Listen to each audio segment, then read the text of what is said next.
Kung titignan nyo yung ating Honda Click, ano sa palagay nyo yung mali sa pagpaparada nito sa pagitan ng dalawang motor? May napapansin ba kayong mali? So dito tayo sa harapan. So ano yung mapapansin yung mali sa pagpaparada ng ating motor, which is yung Honda Click? So yan yung pag-uusapan natin at aayusin sa video na ito. Paano nga ba mag-park ng tama ng ating Honda Click at ng kahit anong motor na meron kayo, at kung paano ito hindi makakasagabal sa ibang mga nakaparada at sa gayon na rin hindi maapektuhan yung motor natin sa pagkasira, pagkagasgas dahil sa maling pagpapark natin. So lahat ng yan pag-uusapan natin pagkatapos ng intro.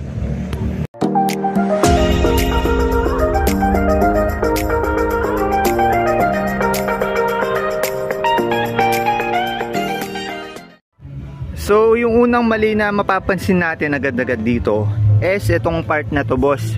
Wala siyang tamang distancing. So kung mapapansin nyo, close contact na siya. Halos ilang pulgada na lang yung distance niya sa kabilang motor at matatamaan na siya. So yan yung una nating iiwasan para hindi maapektuhan yung kabila sa abala na gagawin ng inyong motor kapag lalabas na ito. So yun muna yung pag-uusapan natin ngayon, yung distansya. So paano nga ba natin aayusin yung distansya para magkaroon ng magandang space dito at sa kabila yung ating motor? Unang-una sa lahat mga boss, bago natin isuksok yung ating motor sa pagitan ng dalawang motor, titignan muna natin yung distansya or yung clearance ng dalawang motor kung kakasya ba yung ating Honda Click. So sa lagay na yan, kung makikita nyo, talagang masikip yung pinaka-espasyo nya. So first thing to do natin, unang gagawin natin mga boss, kung kayang iusog yung isa man dyan sa mga motor na yan, ay iusog natin ng bahagya para magkaroon ng magandang clearance yung motor natin sa gitna. So yun yung first thing to do natin. Ayusin mo muna yung nasa gilid bago mo isuksok yung motor mo at ayusin sa pagpapark. So yan, ayusin natin ng bahagya. Kunyari ito yung iusog natin ng bahagya. Ayan, sa lagay na yan mga boss, naiusog na natin ng bahagya yung pula sa hangganan na kaya natin, kasi hindi mo naman talaga mausog ng sobrang layo yan, lalo na kapag nasa parking ka, talagang sobrang sikip ng mga espasyo. So kung kayang iusog yung ibang motor mga boss sa kaliwa man o sa kanan, kailangan muna natin siyang iusog para magkaroon ng sapat na space yung motor natin. So yun yung first thing to do natin mga boss. Pangalawang kailangan nating gawin, kapag na sentro na natin or nahanapan na natin ng magandang space yung motor natin or na-clear na natin yung clearance kung saan tayo magpaparada, pangalawang ayusin natin mga boss is yung motor na natin mismo. So makikita nyo naman, may motor dito, may motor dito. So ang need natin gawin ay isentro yung motor natin sa pagitan ng dalawang motor. Ayan mga boss, nai-adjust na natin yung motor natin sa gitna at naisentro na natin siya. Pero oops lang, may napansin ba kayo? Di ba sinabi ko nakasentro na yung motor natin? Pero bakit parang mas malapit siya sa asul at malayo pa rin siya sa pula? So dito na pumapasok yung tinatawag na nating pagsesentro mismo ng pinakamotor. So kung makikita nyo yung kulay asul mga boss, naka center stand siya, hindi siya naka side stand. Makikita nyo naman yung pula, naka side stand lang siya. Pero kung titignan mo yung tindig ng pula mga boss, naka slant siya ng konting-konti. Titignan mo yung slant ng kulay asul, hindi siya naka slant, nakatindig siya ng maayos. Pero kung titignan mo yung Honda Click natin mga boss, ang layo niya sa pinaka diretsong tindig, naka slant siya ng bahagya. So diyan napapasok yung pagtitindig natin ng maayos sa Honda Click. Paano nga ba natin ititindig yung Honda Click natin? Kagaya ng nabanggit ko sa asul, kailangan natin siyang i-center stand. So ngayon titignan natin mga boss kung ano na yung itsura ng Honda Click natin sa pagitan ng dalawang motor kapag naka double stand na siya. Ito na yung tindig ng ating Honda Click kapag naka double stand na siya. Ayan, kung makikita nyo sa ilalim, naka double stand na siya mga boss. So naka double stand ng ating Honda Click. Makikita nyo may sapat na clearance na siya sa kabila. May sapat na clearance na rin siya sa kabila para hindi maabala itong motor kapag lalabas na at itong motor kapag lalabas na. Lalong lalo na hindi tayo makakaabala kapag tayo na yung lalabas. So okay na ba yan boss? Okay na ba yan na iwan natin na ganyan ang ating Honda Click? So ngayon may tuturo pa akong ibang mga dapat nyong tandaan at malaman at gawin bago nyo iwan yung Honda Click nyo na nakaparada.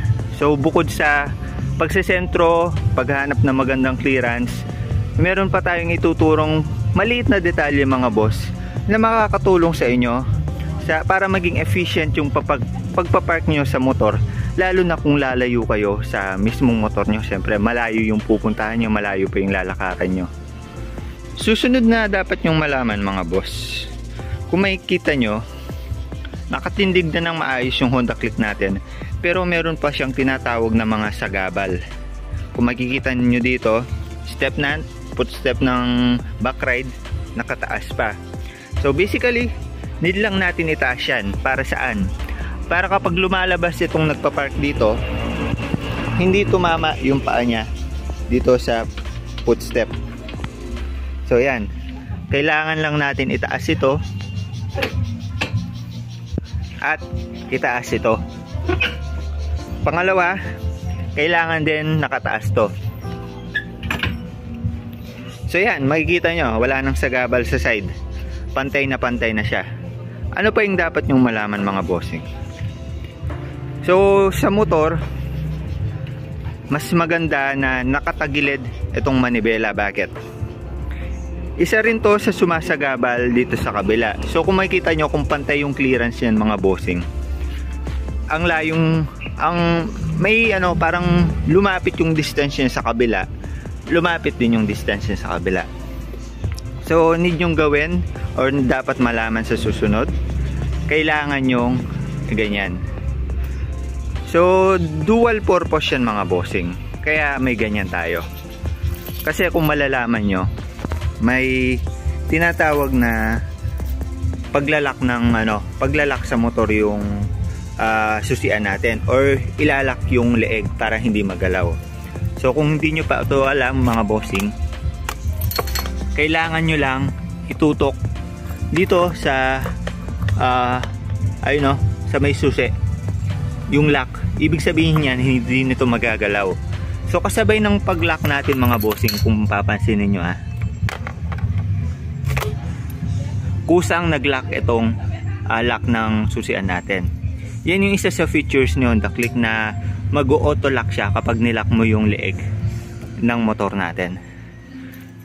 So sa ganyang paraan mga bossing, hindi na yung clearance nito mga bossing, hindi na siya masyadong nakalawit or nakalaylay sa kabila tsaka sa kanan.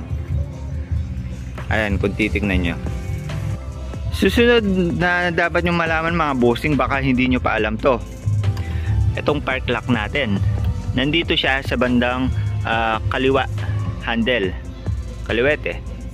So itong handbrake natin mga boss, or yung park lock, ang purpose niyan is para hindi gumalaw itong gulong. So kapag nilock mo yan, sa paglalak niyan mga bossing, kailangan mo lang pindutin itong brake, tapos i-click ito. So pag narinig nyo na yung tumunog, nakalock na siya.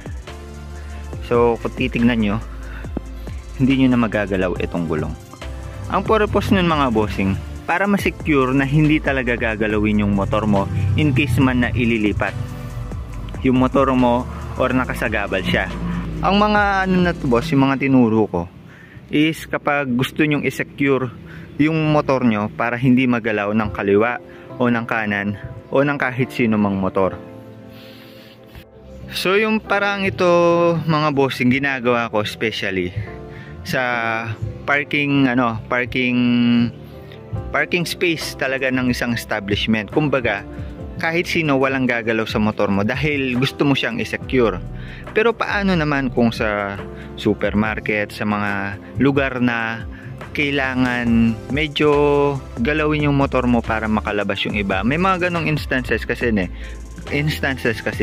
na gusto nilang ilabas yung motor nila pero walang ibang way para ilabas yung motor nila kundi galawin yung mga motor. Halimbawa, gusto rin nilang galawin yung motor mo, kukuha sila ng space sa gitna para ilabas. May mga ganong case kasi mga bossing Sa ganong case mga bossing na gusto nilang galawin yung motor mo para tulad nun, kagaya na sinabi ko kanina, ginalaw natin tong pula ng walang paalam sa may-ari kasi gusto natin kumuha ng space, which is yung parking natin. What if kung yung motor naman yung gagalawin natin? Ano yung tamang pagpapark para sabihin na natin hindi permanent yung motor natin sa space niya, ganon? Basically mga bossing, kung yung clearance na yung pinag-usapan natin is kamukha din nung kanina, ganon din naman yung gagawin natin mga bossing, pero hindi natin siya i-double stand. Bakit? Kasi halimbawa may gustong gumalaw sa motor mo tapos hindi niya kayang buhatin yung motor or hindi niya kabisado yung pagbababa ng center stand, may possibility na baka siya yung makasira ng motor mo. So mas safe na naka-side stand lang yan kung yung pagpaparkingan mo mga bossing is non-so permanent space or hindi naman siya private space para magpark. Di tulad ng mga establishment mga bossing, di ba, kagaya ng sa SM, sa mga malaking na pwede mong i-secure yung motor mo, pwede mo siyang i-lock lahat-lahat. Kumbaga wala talagang gagalaw kasi yung space na yun is para sa'yo talaga. Kaya yun mga bossing, tinuturo natin tong isang way kung paano pwede pa rin namang galawin yung motor mo para makadaan yung iba, or kung may case na gusto nilang dumaan sa pagitan, ganon. Yung mga ganong case mga bossing. So hindi naman natin matatanggal yung ganong case na gagalawin yung motor natin. So yun, naka side stand lang mga bossing. Kung mapapansin nyo, hindi natin nilock yung manibela. So sa ganung paraan magagalaw nila yung motor natin, may ililipat ng konti. Pero in case naman na puro magnanakaw yung nasa lugar mga bossing, pwede nyong ilock yung motor nyo at all cost. Yung tipong wala silang magagawa para magalaw yan. So yung mga ganon do magagasgasan nila ng konti kasi tutulak na lang. Pero di ba yon, kung sa safer place naman kayo na movable dapat yung mga motor, need nyo siyang gawin yung ganito mga bossing. Huwag nyo ilalak yung leeg tapos side stand nyo lang, pero itaas nyo pa rin yung dalawang step na mga bossing. Sa unang tinuro ko mga bossing, which is yung permanent parking, isesentro natin yung motor, isesenter stand din, ilalak yung leeg at isasarado yung lock. Yun yung permanent parking mga boss. Kumbaga walang way para galawin nila yung motor mo at ilipat sa iba. Pero may tinatawag tayong non-permanent parking.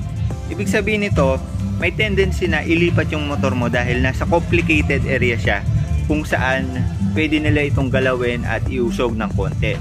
Sa non-permanent parking, kailangan lang natin is naka side stand, tapos wag natin ilalak itong leeg kasi may possibility na hilain nila, hatakin nila yung motor dahil hindi nila magalaw yung leeg. So ang gagawin nila, bubuhatin hanggang sa makuha yung lugar kung saan nila ipapark o ililipat yung motor mo.